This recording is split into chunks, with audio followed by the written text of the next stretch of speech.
All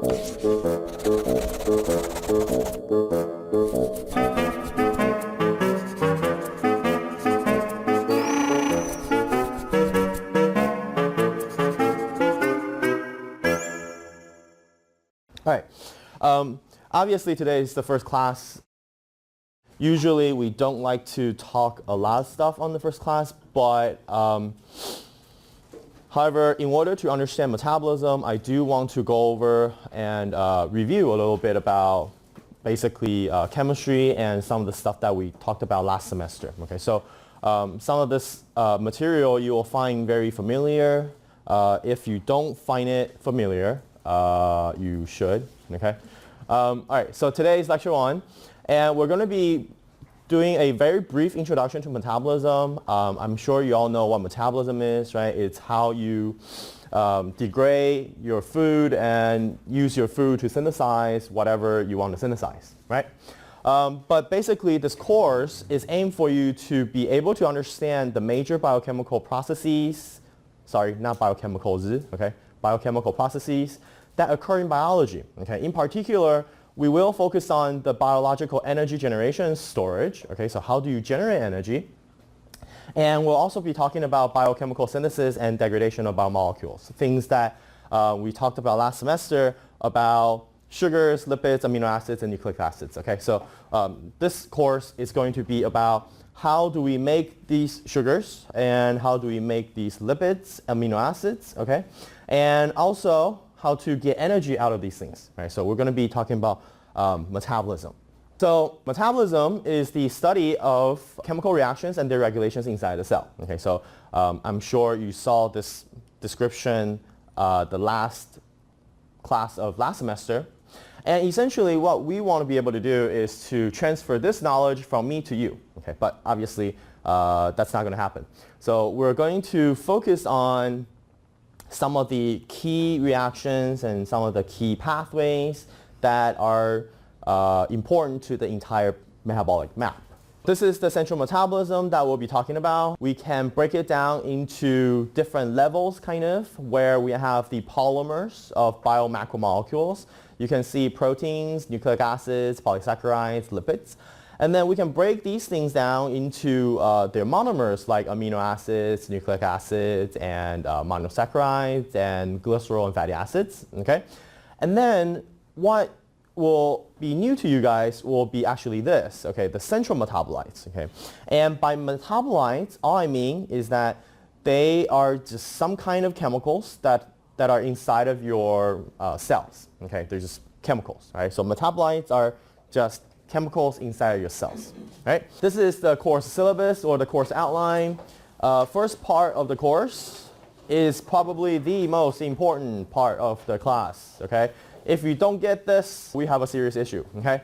So the most important portion of metabolism is obviously what we call central metabolism. It's related to carbohydrate metabolism, citric acid cycle, TCA cycle, and the electron transport or the oxidative phosphorylation. Okay, so basically this central part, okay, this is what we're going to be talking about for the first third of the class.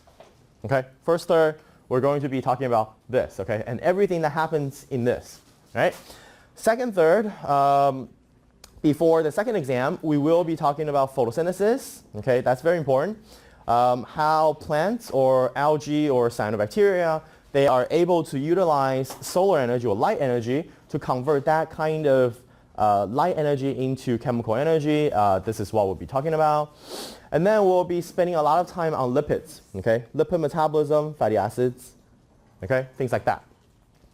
There's a little chapter here that says inter-organ, intracellular coordination. We'll get there if we have time. Last third, okay, this is the third that I can never ever remember. So I always have to review before I teach this class, okay? It's very broad. It's called metabolism of nitrogenous compounds, okay? What are the nitrogenous compounds? Proteins and DNA, RNA, okay? So you have amino acid biosynthesis and degradation.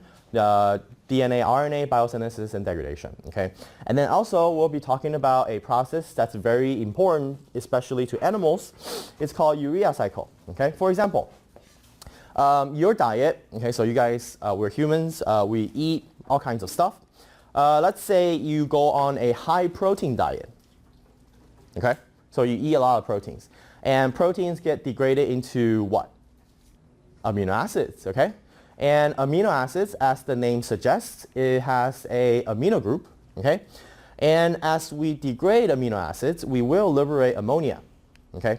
But ammonia is toxic to humans, okay? So as a result, we will have a special pathway that will convert ammonia into some other thing that is less toxic so that we can live with it, okay? So processes related to life. All right, so this you saw at the end of last semester, okay? Catabolism versus anabolism, all right? Catabolism basically refers to reactions that break down nutrients and collect the released energy and reducing power. By reducing power, I mean essentially electrons, okay? And anabolism represents the reactions that synthesize the needed compounds using stored energy and reducing power that you generated from catabolism. Okay, so now, basically it's very easy to understand this, right? You guys know that if you take a bunch of wood and you burn it, okay, you will be able to start a fire, right? Okay, this is called combustion. So in that process, what you're doing is you're oxidizing organic carbon. In catabolism, okay, in energy generation, essentially what we're doing is taking something complex, okay, complicated or complex, and we're going to use essentially oxygen or water, whatever, and we're going to oxidize this organic carbon until the organic carbon becomes carbon dioxide. Okay, so you guys know that whatever food you eat, eventually they will become carbon dioxide. Okay, so that is catabolism. Now, anabolism is where you take that energy and then you use it to synthesize things like fatty acids and sugars. Okay, so catabolism, anabolism. When we look at catabolism, catabolism is where you can use various biochemicals or various nutrients and you consume them, but eventually they all get degraded into one central metabolism or a series of central metabolism, like central metabolites like pyruvate or acetyl-CoA, these central metabolites, okay? And then we can then use these central metabolites to synthesize a broad variety of bioproducts, okay? This is why we call the catabolism as a converging process and anabolism as a diverging process, okay? So in this semester, we'll be talking about all these arrows. Okay, essentially, last semester I just tell you that these arrows exist, but this semester we'll be talking about the exact chemical reactions associated with these arrows. And in catabolism or in degradation, you take complex metabolites like sugars or lipids or whatever, and you go through a degradation pathway, okay? And you will be able to generate these cellular currencies, okay? These, energy carriers. And once you generate these molecular cellular currencies, then they can use the simple products that you generate from degrading these complex biomolecules and combine it with these reducing power and energy. You can use them to do biosynthesis, okay, to make lipids and so on and so forth. There are two things that you should know. The first thing is electron carrier. Electron carriers are typically complex molecules that are able to accept and donate electrons. And we will talk about some of them and we'll talk about some of their chemistries today. And there's also the energy carrier, and that is typically ATP. Okay, so hopefully by now you should know what ATP is. Right? So the objective for catabolism or for degradation is to use complex metabolites and produce NADH or NADPH, these electron carriers, and ATP. Okay, and then we can subsequently use these things to do other stuff. All right, so ATP and high energy phosphate donors. Obviously, we start with ATP. Okay, ATP is the fundamental sort of energy carriers that most cells use, and ATP, the function for ATP is that it serves as an energy coupling compound that is used to convert thermodynamically unfavorable processes into favorable processes, okay? And the reason why it can do that is because ATP, once it undergoes hydrolysis, it's a very favorable reaction. It actually can release a lot of heat. And the reason for that is primarily a couple of reasons. First one is that it has 3 phosphates to stick together, so you have charge-charge repulsion right here, okay? So that if you can hydrolyze one of these bonds right here, then you will be able to liberate a phosphate, okay? And once phosphate is released, and phosphate can do a lot of resonance, okay? You can delocalize the electrons throughout the entire phosphate anion, then the product is very stable, okay? So relative to the substrate, if the product is very stable, then that means that your delta G is going to be a negative value, right?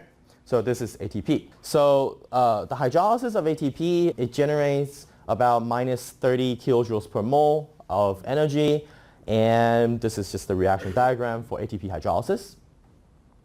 So how do we use ATP, all right? This is going to be the first reaction that you will see in Biochem 2, okay? We're going to be talking about a process called glycolysis, which is the degradation of sugar, okay? Glycolysis, glucolysis, okay? So glycolysis, how to degrade glucose.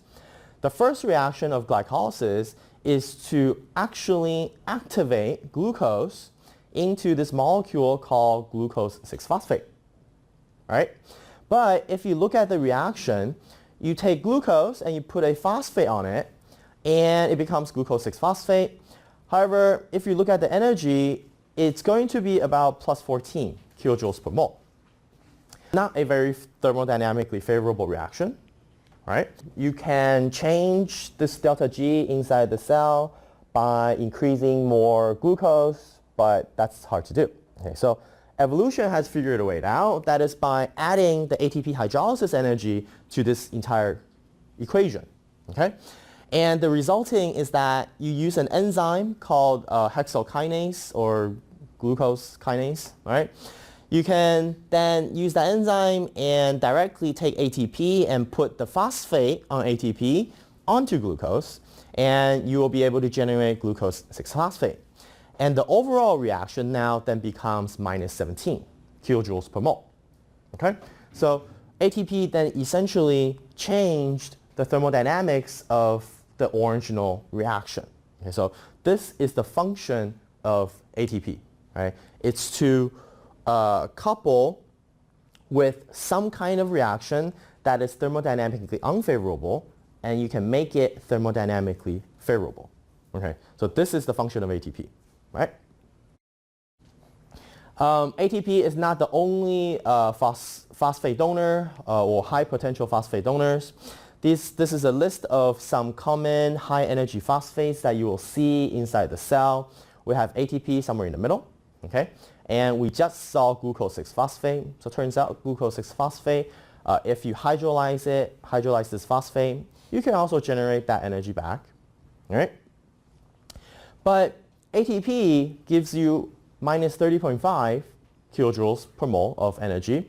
But there are other higher energy phosphate donors, for example, phosphoenolpyruvate, PEP, or 1,3-bisphosphoglycerate. They can generate about minus 62 and about minus 50 kilojoules per mole of energy. So then you can imagine a process where if you want to synthesize ATP from ADP and inorganic phosphate, then essentially you can use the phosphate from this phosphoenolpyruvate, donate the phosphate from this guy to this guy, and you can make ATP, right? And in fact, cells do that, right? So this is, we call that phosphorial transfer potential. Okay, so this is how we talk about high energy phosphates, right? So this is the reasons why some of these other high energy phosphates are so thermodynamically favorable to their hydrolysis. PEP, phosphoenolpyruvate, okay? This says reduced charge repulsion and tautomerization, all right? So you have this molecule called PEP. It's 3 carbons, 1, 2, and 3. And on this molecule, you see there are 3 minus charge, okay? So obviously it's not going to be very happy. And if you hydrolyze at this particular bond right here, right? And you will generate inorganic phosphate. Okay, by the way, P with a little I here. We typically call this inorganic phosphate. and it's essentially just PO4, 3 minus, okay? Inorganic phosphate. And if you liberate inorganic phosphate, then you get a stable product that can do resonance and etc. So that this process is already favorable.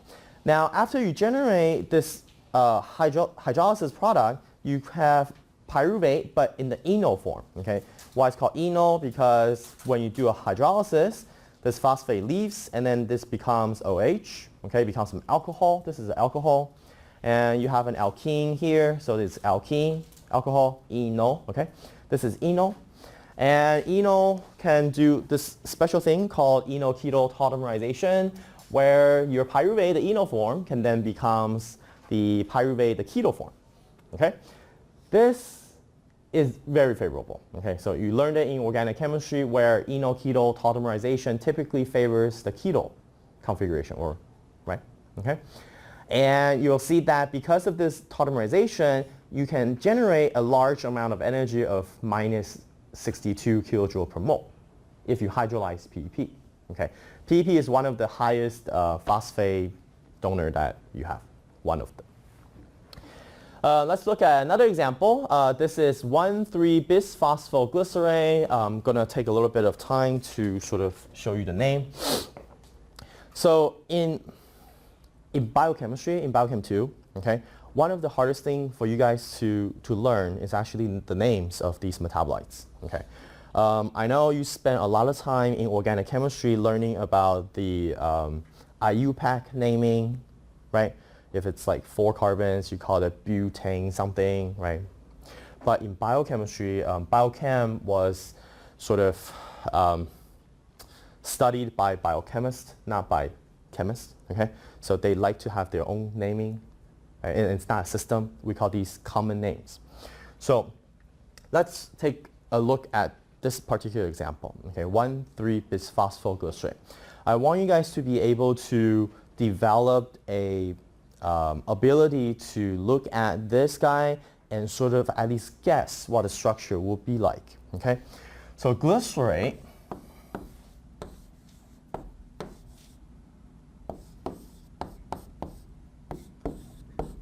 this thing is called glycerate.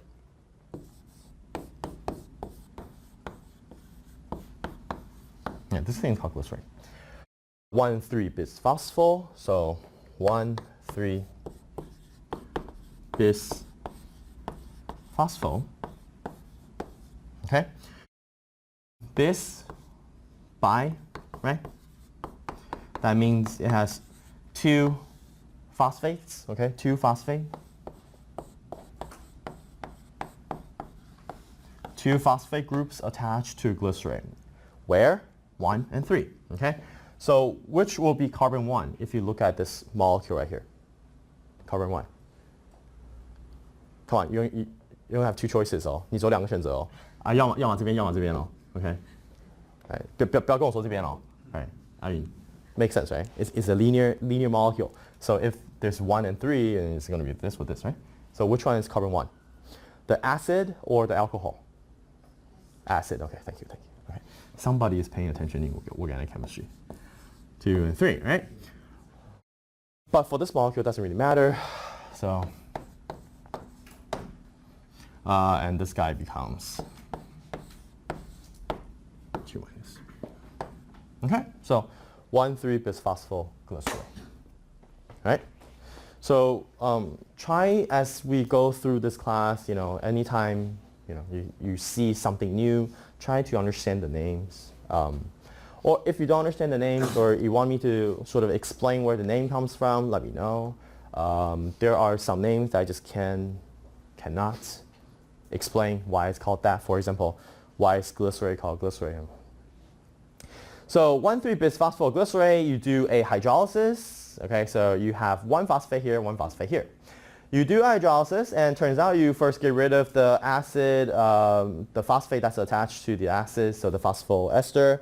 Get rid of that phosphate, and then you are left with inorganic phosphate plus 3-phosphoglycerate or 3-phosphoglyceric acid, doesn't matter. Okay, so you got rid of the 1, so now you have 3-phosphoglycerate. Okay, this guy.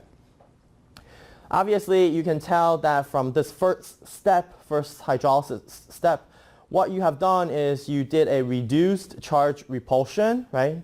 Initially, you have 4 minus charge on this molecule. Now you have at most 3, right? So because this proton is ionizable, now you have like 3 negative charges. Your molecule says, I'm slightly happier.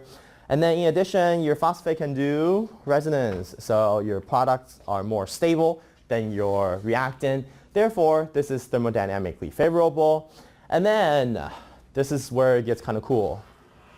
Or not really.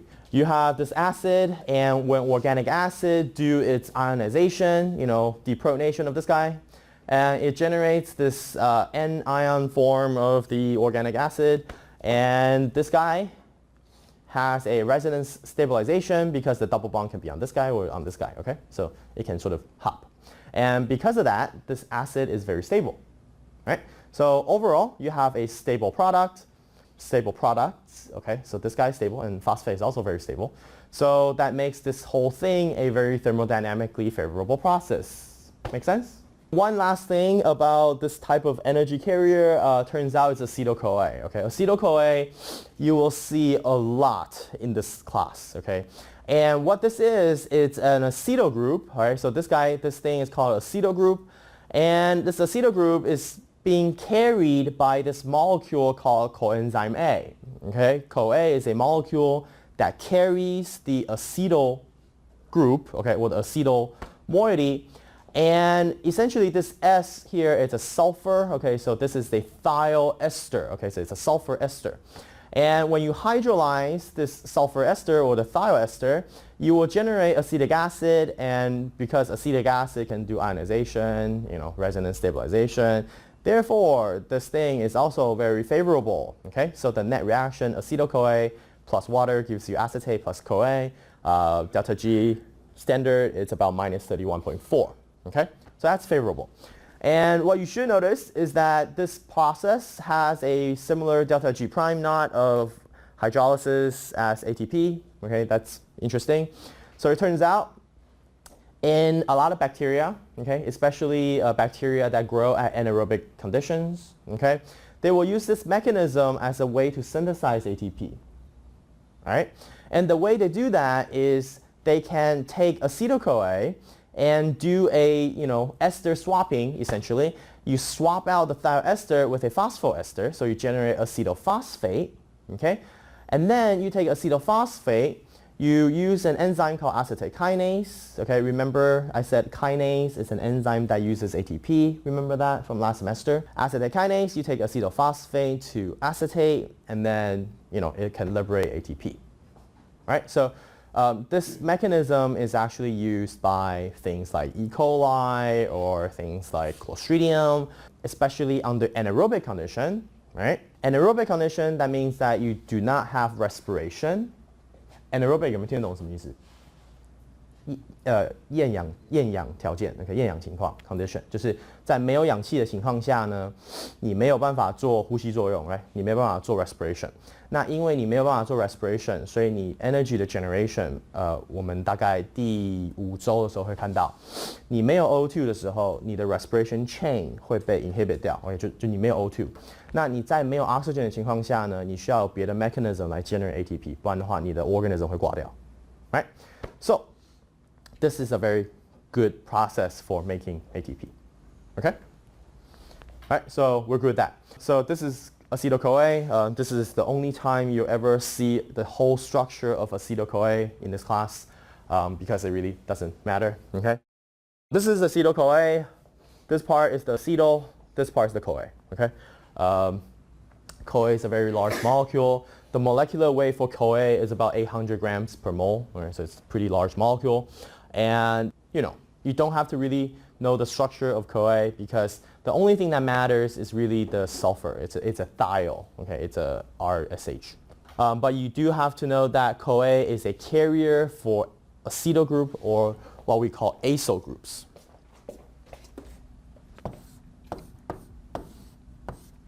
This is a acetyl group.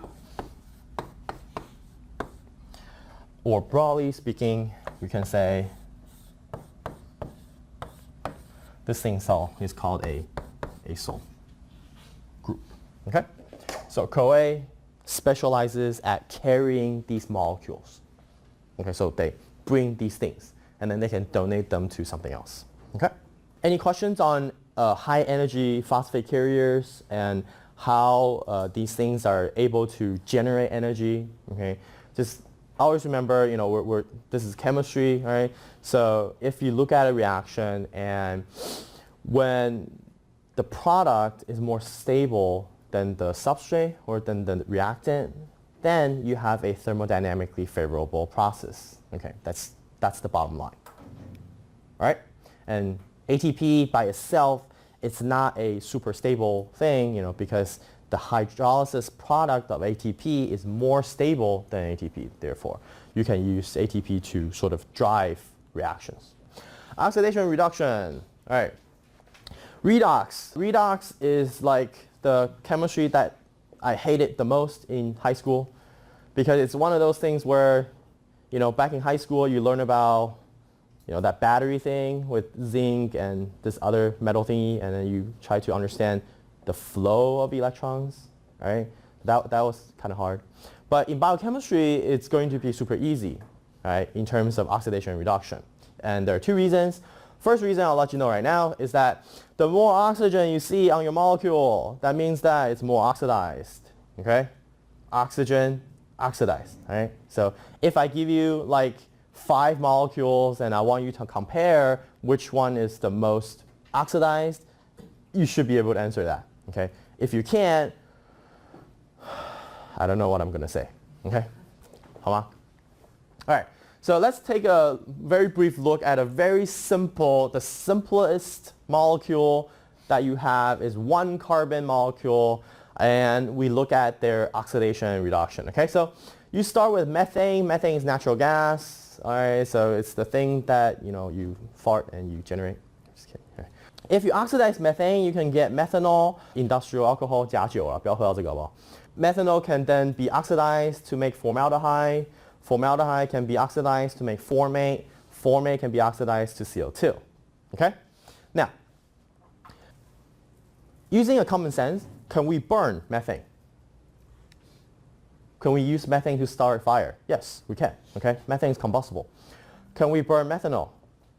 Yes.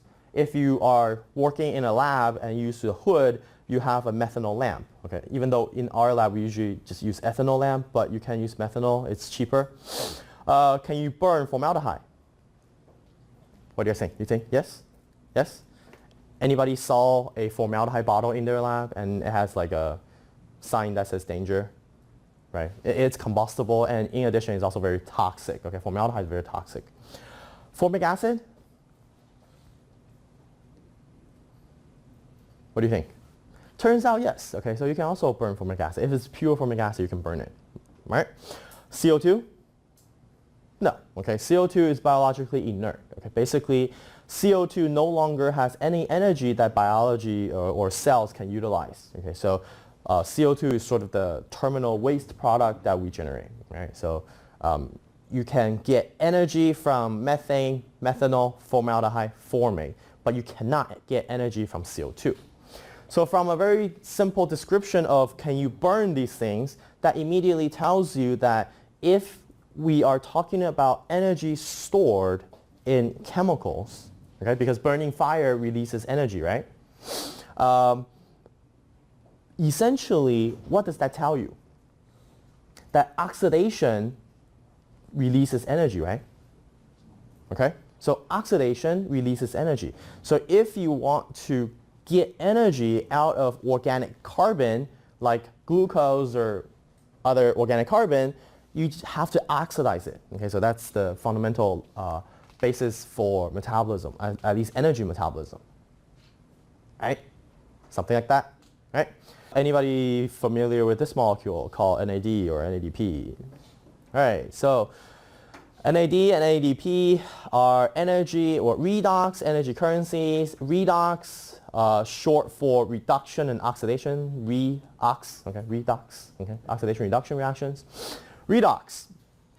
This is the primary energy, redox carrier that we have in the cell, and this is NAD if At the lower sugar here, if it's an OH, it's NAD. If it's an O-phosphate, it's NADP, okay? You don't have to memorize the structure of this guy. You don't even have to memorize this. Just get this, okay? It's called nicotinamide adenine dinucleotide. Why it's called dinucleotide? Because you have one nucleotide here, one nucleotide here. So it's dinucleotide, right? So if it's NADP, then your phosphate is going to be on the lower nucleotide, the adenosine moiety, okay? But whatever. What you have to know is that NADH or NAD is a 2-electron carrier and also a 1-proton carrier, okay? It's usually used as a co-substrate for reactions. It diffuses between different enzymes frequently. And what you should know is that NAD is primarily used for catabolism. NADP is primarily used for anabolism. Right? So if you want to degrade something, you're going to use NAD to make NADH. If you want to synthesize something, most likely you will use NADPH and produce NADP. Okay? This is the reaction mechanism for, what you may call it, NAD. So NAD, if you look at this molecule, it's going to be right here, this part. Okay? Only the top part is important. Initially, it has 3 double bonds. Okay? And NAD is what we call a hydride carrier. Hydride meaning that it's 1 hydrogen carrying 2 electrons, so it's a H-. That's a hydride. And hydride can then, attack here. And you have electron rearranging. The pi electron from this guy goes to here. Pi electron from this guy goes to here. And then you go from 3 double bonds to only 2 double bonds. Okay? What have you done? You did a reduction. Right? So the more double bonds you have in your molecule, that means that the more oxidized the molecule. Okay? Right? So you reduced NAD into NADH. Right? NAD has 3 bonds, NADH has 2. Right? So that's just how it is. Right? NADPH, same thing. It's just that down here you have a phosphate. Okay, so this is a very typical reaction that you will see using NADH. Right? This is called Oxidation Reduction reaction. I mean, no shit. It's NADH-dependent lactate dehydrogenase, okay? And what it does is it does a hydride transfer. Hydride is H- from NADH to pyruvate, forming lactate. This is the process where when you go exercise and your body needs to generate ATP very fast. We'll talk about this process when we get there. But in order to do that, your body is going to dump a bunch of NADH onto pyruvate, which is the central metabolite that's inside of your cell. And by doing that, you form lactate, okay, 乳酸, lactate. So if you look at the structure, it's very simple. Initially, you have 2 bonds to oxygen. So you have a keto, and you use NADH. The hydride from NAD, it's donated onto pyruvate, and you generate NAD. And your ketone is now becoming an alcohol. Okay, so you did a reduction. The enzyme name for this process is called lactate dehydrogenase. Okay, it's actually named for the reverse direction. Okay, lactate dehydrogenase, removing a hydrogen. Okay, you generate pyruvate. Now, here's a question for you guys. Dehydrogenase is belongs to which category of enzyme? Z. Right? We have 6 categories of enzymes, right? Dehydrogenase belongs to what?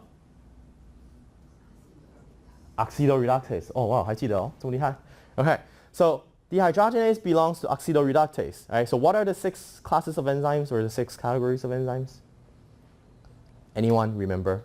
有没有记得那个六个 enzyme 有没有？1号是 oxidoreductase, 2号是 transferase, and then isomerase, and so you have oxidoreductase, transferase, isomerase, and ligase, and actually 我也不记得，所以 but remember that there are 6 types of enzymes. Right? There are 6 categories of enzymes. Right? So this guy belongs to oxidoreductase. Okay, you see them a lot. Right? All right, this is NADH versus NADPH. NAD, again, NAD is the cofactor for most enzymes that act in the direction of substrate oxidation, okay, dehydrogenases. Right? NADPH is usually functions as a cofactor for reductases, okay, enzymes that catalyze substrate reduction. Okay, so but basically, oxidation is associated to degradation. Reduction is typically associated with biosynthesis. Okay, all right, just memorize that. Okay, so we're good. So in addition to NAD and NADP, we have other electron carriers, FAD and FMN. FAD is called flavin adenosine dinucleotide. Why it's called dinucleotide? Here's one nucleotide, here's another nucleotide. Okay, whatever. So FAD. And FMN is flavin mononucleotide, so it only has one nucleotide. Okay, so it's FAD and FMN. FAD and FMN typically, I say typically, I don't say always, but they're typically prosthetic groups that usually tightly bound to enzymes, okay? And that is because they have slightly more hydrophobic nature, kind of, because of this large ring, and they don't usually fly around in solution, okay? They're typically found in enzymes. All right? Now, what do you think is the most important part for FAD and FMN that is participating in the oxidation reduction reactions? This part, this part, this part, or this part? For reactions that FAD participates, this, or that. For which part is going to be used to accept electrons? You have the, flavin part, or the ribose part, or the other ribose part, or the, A base. I mean, it's very obvious because your NAD has also this thing, right? And it's not going to do anything, right? It's the flavin part. And FAD and FMN, they are both 1 or 2 electron carriers. Okay, that's a thing that you have to understand that differs from NAD, right? Because NAD is always a high-dry transfer, okay? It accepts 2 electrons at a time. But FMN and FAD, essentially, it can do 1 electron transfer at a time. This is going to be super important when we talk about the, oxidative phosphorylation and photosynthesis. Okay, so when we talk about photosynthesis, this is very important. That the ability to do 1 electron transfer, okay, it's essential, all right? So 1 electron, how does that work? Okay, essentially what you do is you have a hydrogen radical, right, or some kind of radical. You can then donate that radical onto, this is FAD or FMN, the flavin part. And essentially you donate that hydrogen radical and you will form a NH bond right here using the 1 electron from this alkene right here with 1 electron from the H radical, and you form a bond. However, you will then generate this nitrogen and hydrogen bonding right here, and you generate carbon radical, and then with the carbon radical, you can take another hydrogen radical or just any other radical, and then you can form this hydroquinone form, okay? So you can generate the FADH2 form. This we call FAD, we call FADH2, okay? Right, so this is from oxidized reactant to a reduced product, right? How do you know? Initially you have 2 double bonds. Now you only have 1 double bond, right? So you did a reduction. So the next thing we're going to talk about is common functional groups and reactions, right? That's kind of boring. Carbon functional groups, methyl, ethyl, phenol, whatever. Oxygen functional groups is very important, especially carbonyls, okay? You have aldehydes, ketones, carboxyl or carboxylic acids, right? Hydroxyl groups, which are alcohol groups, ether, ester, and hydride, okay? Things like that. Nitrogen functional groups, you have amino group, okay, so it's NH2. If you take NH2, you put it onto a carboxylic acid, it's called amido group, an amide bond, kind of. And then you have these other 比较冷门的东西, okay? Guanidiniol and imidazole. Imidazole is found in histidine. That's kind of important, remember, because in enzyme catalysis, it sort of serves as a weak acid base catalyzing mechanism. Remember that? Kind of.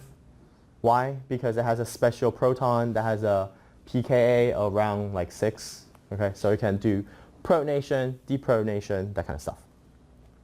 Sulfur is very simple. You don't really have that many sulfur reactions in biochem. You have sulfhydryl or just thiol group, okay, like CoA, coenzyme A, it's a thiol. Disulfide, okay, we talked about disulfides back when we talked about insulin and I forgot what, but disulfide.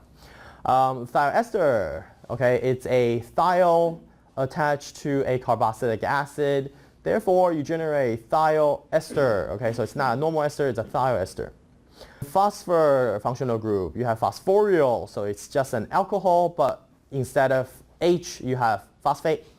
You have phosphorus anhydride, which is found in ATP, or you have this thing called mixed anhydride, where you take acid, this is organic acid, okay, acid, and instead of O minus, you have a phosphate, okay, so mixed anhydride or phosphorus anhydride, okay, phosphorus anhydride.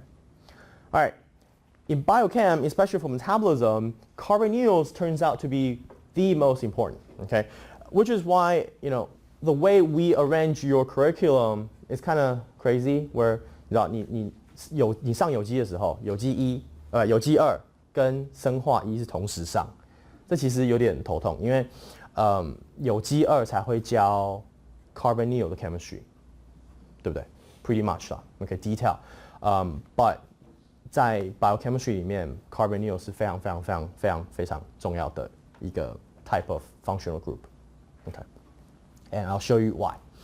First of all, carbonyl chemistry accounts for a large percentage of biochemical reactions because the vast majority of biomolecules or biological molecules contain them. For example, aldehyde, where do you see aldehydes? 我们上学期讲的那4个 biomacromolecule 有哪一种一定有 aldehyde？ 不能说一定啦，但是会出现 aldehyde， 常常出现 aldehyde。DNA, RNA, proteins, lipids, and sugars, carbohydrates. Sugars, okay? Aldols, remember that? Glucose is an aldose, so it has an aldehyde, okay? Ketone, sugars, okay? You see a lot of ketones in sugars like fructose, okay? Carboxylic acids, fatty acids, and amino acids, things like that. Nucleic acids? Maybe? Not really, right? Okay. Esters, you don't see esters, okay? Biology, you rarely see normal esters. You see thiol esters, but you don't really see esters. Not a lot, okay? We do. We will talk, actually we did. We talked about wax, right? Like your apple generates wax, and wax is a type of ester, okay? We do have enzymes that will generate esters.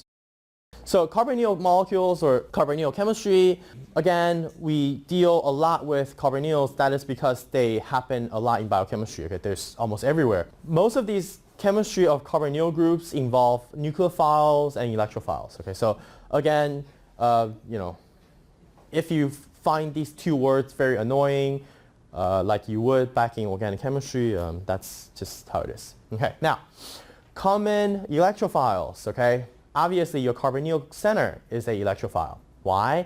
Because it's attached to oxygen with 2 bonds, okay? And oxygen being very electronegative, so it draws all the electrons away, so that carbon becomes partial positive, remember that? And your nucleophile could be something with lone pair electrons, okay? Or something that has negative charge, but typically also have lone pair electrons, okay?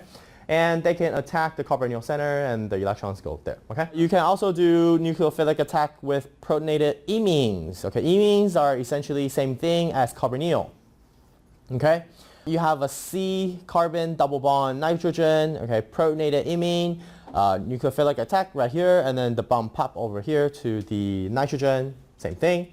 Phosphates, okay? Phosphates, turns out you can also do very similar things because you have 4 oxygens, so all the oxygens are pulling the electrons away from the phosphorus, so you're pulling away, so this guy becomes partial positive, so that you can have some kind of nucleophilic species that will bind to the phosphorus, and then you have a reaction right there.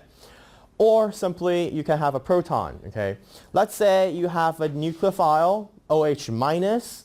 You can take a H plus or hydrogen or proton, from the water or from whatever species, and essentially you can take the proton and put it onto the nucleophile. Okay, so these are nucleophilic attack on electrophiles. So electrophiles, proton, phosphate, protonated imine, carbonyl.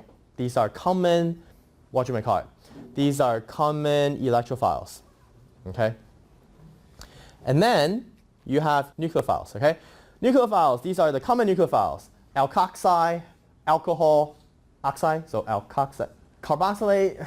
Not really, okay? You rarely see reactions like this, okay? So this one, make a note, not really, okay? Because acids are very stable. Why? Organic acids are very stable. Why? Resonance, okay? Because of the resonance. So because of the resonance, it's very stable. It's not likely to just randomly attack something. The only thing that it probably attack is maybe a proton, okay? So it can grab a proton, right? But it doesn't really attack the carbonyl, right? It can't. Hydroxide ion, so OH minus, thiolate, the equivalent of alkoxide, but for sulfur, so thiolate. Carbanion ion, okay? Carbanion ion is going to be super important or super interesting for biochemistry, okay? Carbanion ion, back in organic chemistry, you learn that it's not very stable, right?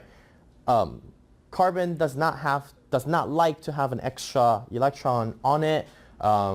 It's very reactive. It's going to react with something spontaneously. So carbanion ion, not very popular back when, but in biochemistry, carbanion ion is very powerful. Amine, okay, amine, very important because as lone pair electrons, so it can attack.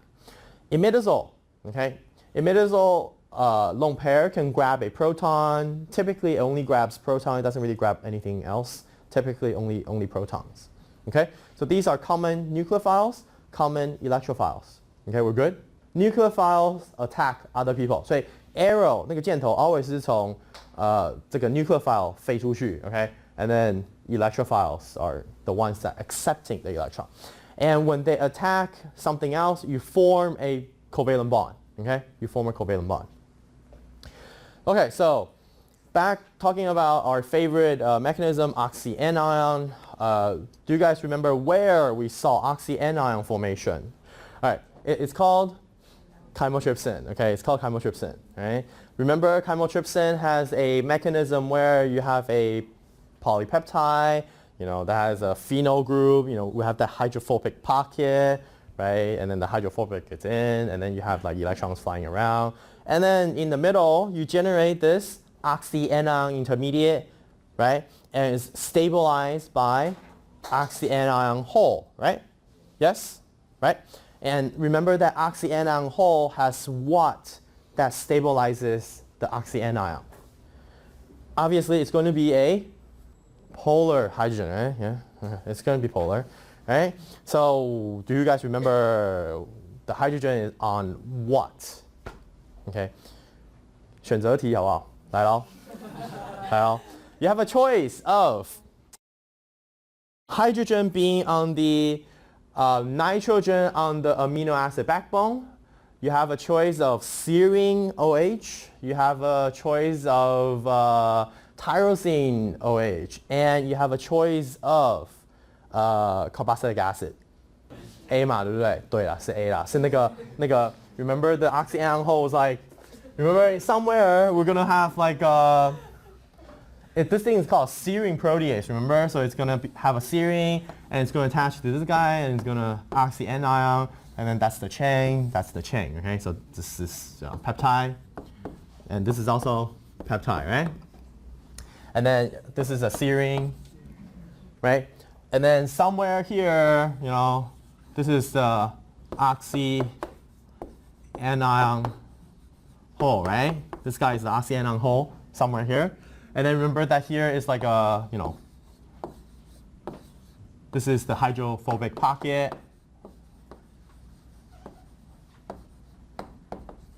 Right? By the way, this thing is called chymotrypsin.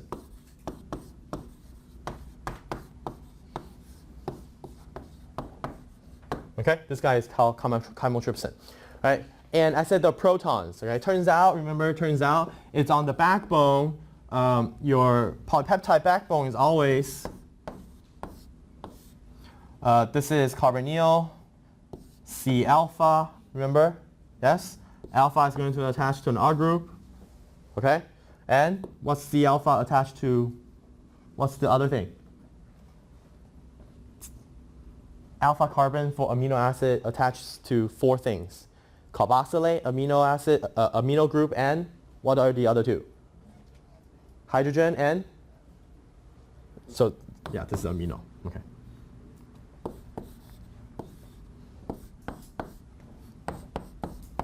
Okay? Nitrogen always have 3 bonds. Okay? It can have 4, 3 or 4, right? So nitrogen has a proton, right? And it is these protons that are going to be, because it's bounded to, what is it? It's bounded to nitrogen, so they're slightly polar, and because they're polar, they can do electrostatic interactions, okay? Polar charge interactions. So this is what is used to stabilize the oxyanion, right? Remember? Turns out oxyanion formation accounts for a large percentage of a lot of reactions that we see in biochem. Okay, so the way it works is that you can do, this is nucleophilic substitution kind of, okay? So you have a nucleophile, and nucleophile can attack this electrophilic carbonyl center, okay? And the electron pop up, becoming the oxyanion. And a lot of times we call this tetrahedral intermediate because it has 4 bonds, right? Carbon, if it has 4 ligands, then we call it tetrahedral, right? If it has 3 substituents, we call it carbon. 如果有4个 bond， 它叫 tetrahedral。它如果只有3个呢 ？Carbocation 会形成什么样子的形状？3 carbon with 3 substituents. It's going to be a, starts with a P, planar 啦，好不好 ？planar 嘛，好不好？因为你就没啦，你就是三个嘛，然后那个 bond angle 不就是120，然后360度，没了吗？对不对？你没啦，因为它也没有 lone pair electron 啊，它就 planar 嘛，对不对？它会是一个 planar 的 structure。那如果是4个 substituents 的话，它会变成 tetrahedral 有没有？有哈，okay. So that's why oxyanion, typically we call it tetrahedral oxyanion intermediate. It's a tetrahedral molecule. And so obviously your charge on the oxygen is not going to be happy permanently, because, oxygen, I'm going to do something. I don't want to be minus forever, okay? Because pKa is actually quite high. So this minus charge can come back down, and when it comes back down, you have a choice. Okay, you can either kick out the original nucleophile, go back, or you can kick out a leaving group. Okay, some kind of leaving group, and you can kick out the OR, the alcohol group. Does that make sense? Okay, so in biochem, okay, in biochemistry, enzymes, what enzymes do is that enzymes can stabilize this oxyanion such that it lowers the activation energy of this whole process. Make sense? 有没有？就是我们说 enzyme 做 catalysis 有几个 mechanism 嘛，什么 acid-base catalysis 啊，什么 proximity and orientation 啊，什么 electrostatic whatever, right? Yes? Right? So this is one of the mechanisms that enzymes can do. Sorry, this guy. Okay, by having some kind of residues there to stabilize this oxyanion, so that the energy barrier between this to here is low, so that the reaction rate becomes fast. 好吗? Okay, right. So oxyanion intermediate. This is the first possibility for oxyanion, that the charge comes back down. The second possibility is that it grabs something, okay? And typically it's going to grab like a proton or something, right? So here's another type of oxyanion chemistry that we did not talk about last semester, is where your nucleophile attacks the carbonyl center, you generate the oxyanion intermediate, and the oxyanion intermediate where the nucleophile, so here's the different nucleophile. If the nucleophile is a hydride, okay? So for example, reducing ketone to alcohol, If the nucleophile is a hydride, hydride attacks here, and you generate the oxyanion intermediate, this guy, okay, oxyanion intermediate, and then, okay, and then instead of the charge coming back down, because none of these are good leaving groups, so what it can do is the negative charge can just grab a proton, it becomes alcohol. Okay? So this is the other thing that happened to oxyanion intermediates. Okay? First thing is that it can come back down. The other thing is that it can grab a proton. Okay? Rarely would it grab something else. Okay? So typically it's these two. If the nucleophile is an alcohol, then you can form a hemiacetal. So alcohol, the lone pairs on oxygen attacks the carbonyl center, generate the oxyanion intermediate, and then the oxyanion is going to take the proton from the oxygen here, just take it, just grab it, and then you form this hemiacetal. Make sense? Does it make sense? 可以啦. Or what you can do is take a amine. This amine has lone pair electrons on the nitrogen. Nitrogen lone pair attack carbonyl center. You generate oxyanion with a protonated amine. And then this minus charge is going to grab a proton over, and then you form this carbonyl amine. Okay? Simple. Any questions? We're good. Right? So oxyanion can do two things.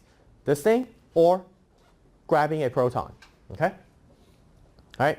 Now, there's something special about oxyanion is that it can promote this thing, okay, the deprotonation of C-alpha proton. Okay, so this is the deprotonation of alpha hydrogen.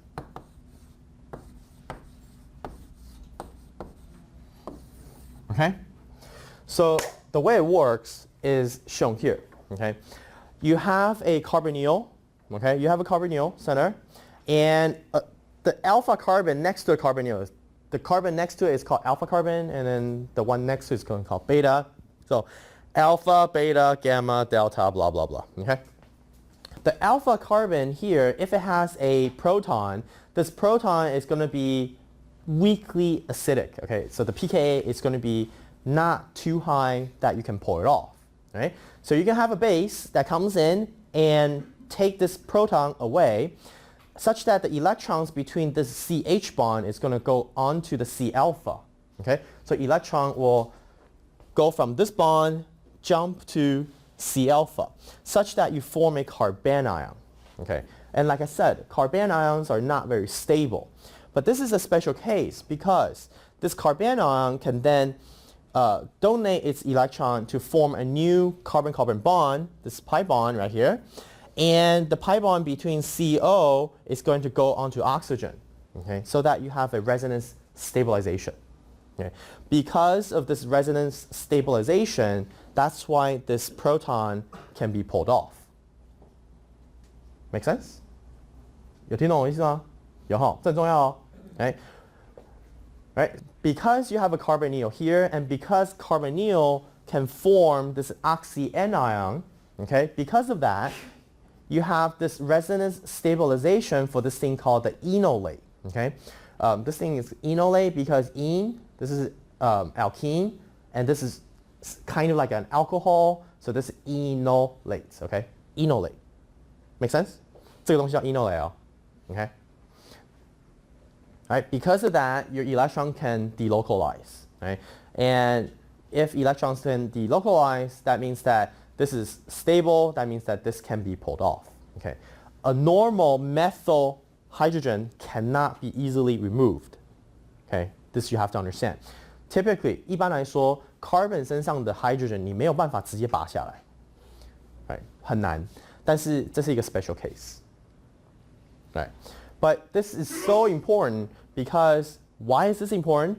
Because this allows you to form carbon-carbon bonds. Okay, so if there's one thing that biology is very good at, it's the ability to form carbon-carbon bonds. Okay, all right. So think about this. Okay, Back in organic chemistry, when you hear about carbon-carbon bonds, you're probably talking about, perhaps maybe harsh reaction conditions, or you have to add special ingredients like acid or base or kind of stuff. But biology, we are doing chemistry at pH 7 or so, and yet we can do carbon-carbon bond formation. Okay? Why is this very important? Because this allows you go from methane or like CO2 to carbohydrates, for example. Okay? So how to build carbon chains, that's actually the major advantage of biology. Okay? So hopefully, if nothing else, you should appreciate the ability of enzymes or ability of biology to do carbon-carbon bond formation, if nothing else. Okay? So this type of mechanism is used a lot in fatty acid metabolism, making fatty acids or degrading fatty acids, right? And these are carbonyl condensation reactions, and there are two types. They're called Aldol and Claisen condensation. You learn about these in organic chemistry. Aldol condensation is where you take a deprotonated carbonyl like this, and it's going to be able to attack a aldehyde, which is another carbonyl. Okay, so this guy is a nucleophile. Carbonyl again is a electrophile. So nucleophilic attack. You generate a new carbon-carbon bond. This is a carbon, this is a carbon, so it's a carbon-carbon double bond. Sorry, not double bond, carbon-carbon bond. And carbon-carbon bond formation, and in this process, the carbonyl on the aldehyde is going to form a, what is this called? Oxyanion intermediate, okay? So this is the oxyanion intermediate, and this oxyanion can then grab a proton, and it becomes an alcohol. Right? So essentially what have you done is you did a 2 carbon plus 2 carbon becomes a 4 carbon molecule. Okay, so you condense them. Okay, so this route is called aldol condensation, and it will generate you a beta hydroxy product. Okay, beta hydroxy because this is the carbonyl from this guy, and alpha beta on beta carbon there's a OH, and this OH was essentially the carbonyl from the aldehyde. Okay? Alright, are we good? Alright, now there's the other type called the Claisen reaction. Okay, Claisen condensation is where you take, again, the C alpha with deprotonated, and this deprotonated C alpha is going to do a nucleophilic attack on the carbonyl center, and you form an oxyanion intermediate, right? The electron go up like this, and instead of grabbing a proton like this guy, what you can do is the electron can pop back down because this guy can be a leaving group, so it leaves. Okay, this guy is leaving group, so it leaves. Now you form a beta keto product. 有没有人看不太懂? Maybe okay? Now, here's a chemistry question, right? You compare aldehyde and you compare, what is this? This is called a what? It's called an ester, okay? So aldehyde and ester, right? Ester is pretty much the same in terms of oxidation state as what? Acids, okay? So comparing these two, which one is more reduced? Aldehydes, right? So aldehyde is more reduced than esters, yes? Say yes. Yes, okay, yes, okay. This one is more reduced than that. So the resulting product, you have beta hydroxy versus beta keto. Which one is more reduced? Beta hydroxy. Hydroxy is more reduced, right? Because this is an alcohol, this is a ketone, right? So this one is more reduced than that. So the reactions does not change the oxidation state of the molecule. Okay? So all it's doing is it formed a new carbon-carbon bond. But this is very important, that the ability to form carbon-carbon bonds using enzymes. Okay? So this is why I'm spending so much time on oxyanions. Okay? Oxyanions are very important because it's going to be found everywhere.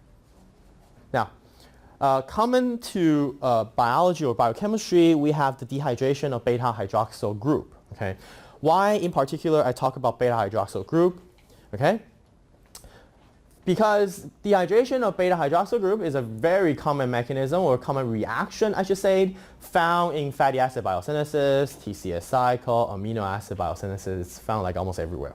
Okay, and the way it works is like this: you have a carbonyl somewhere here, carbonyl, and you have alpha, beta, beta carbon. On the beta carbon, you have a hydroxyl group. Okay, and like I said, if I'm doing biosynthesis, okay, I want to get rid of my oxygens, because I want to reduce my thing, okay, my molecule. So I want to make it more reduced. So I want to get rid of the oxygens. So I want to get rid of the OH. Okay, how do I do that? Turns out, guess what? This is carbonyl, alpha, beta. So the alpha carbon has deprotonatable or protons that can be pulled off. So you have a nucleophile or some kind of base that can remove the proton right here, and you form this enolate, okay, this oxyanion enolate, right? And enolate, when the O minus, the oxygen negative charge comes back down, the double bond can change position from here to here, and when it goes from carbonyl carbon to beta carbon, and now beta carbon has too many bonds, right? So somebody has to go. So then the CO bond is going to grab a proton and leave as water. Okay, the resulting product becomes your alpha beta eliminated reaction. Okay, so it's an alpha beta unsaturated product. 我说 alpha beta unsaturated 有没有听得懂？或者有没有听不懂？就是 alpha beta 嘛，然后 unsaturated 然后它是 double bond unsaturated. Right, so this is a very typical dehydration reaction found in biochemistry, okay, in metabolism. If you want to remove OH on some other carbons, it becomes harder, okay, which we will not talk about in this class. Right? How to degrade glycerol, for example. Okay. All right.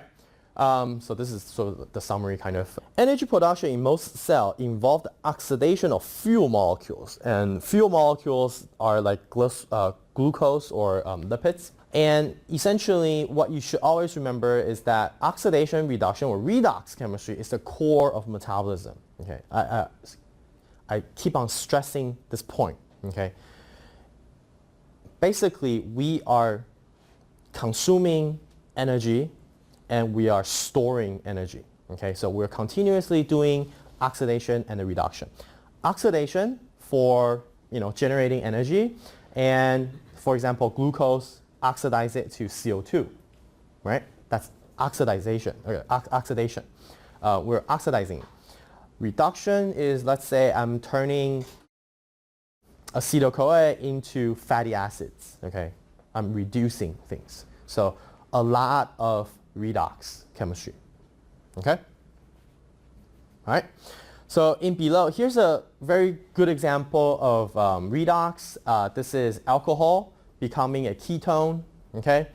So here in the below example, alcohol lost a pair of electron, okay? A pair of electron moving, and 2 hydrogen. Where are the 2 hydrogen? First one is the proton here. The other one is the hydride here. So essentially, you lost H2, okay? 2 hydrogen, 2 electron, hydrogen gas. So this type of reaction is called dehydrogenation, okay, or dehydrogenase, okay?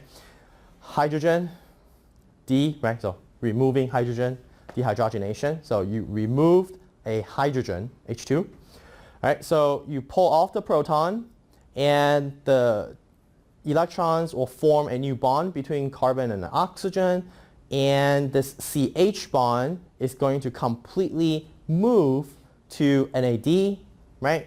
Hydride transfer, H minus transfer. And you generate, this guy becomes a ketone, and then you generate NADH. Okay? All right? Dehydrogenation. Right?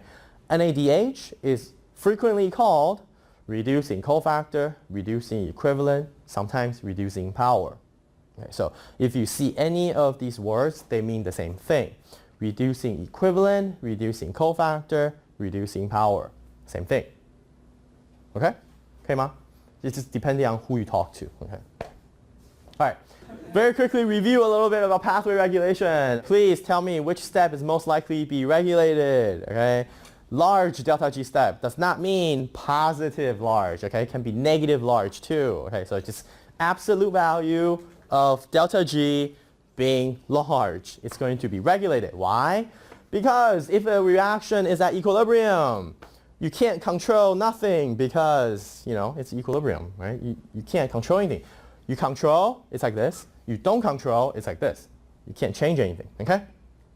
But a reaction with a large delta G, you can then change the direction. Why? For example, you have two tanks of water. One tank is very large, one tank is very slow. You put a gate here.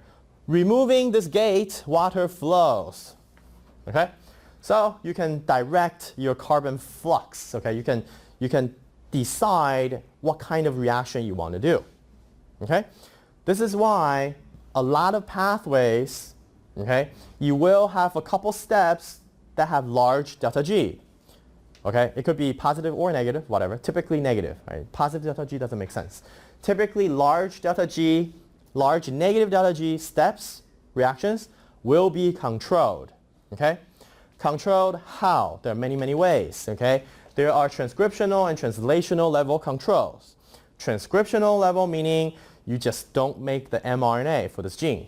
Yeah, you guys are bio majors, you should know how that happens. Translational means you don't make the protein from mRNA. How can you do that? I'm not going to tell you, okay? So translational controls. But what I am going to tell you are protein level regulations, all right? Protein level, there's the substrate level or the feedback controls. Substrate level control is kind of intuitive because let's say you have this enzyme that makes A to B, okay? And you make a bunch of B, okay? Because A is going to look a lot like B, so they share the same active site, yes? So if you make a bunch of B, obviously B is going to go back to A, kind of, okay? So this is a direct product inhibition, okay? Product inhibit the enzyme.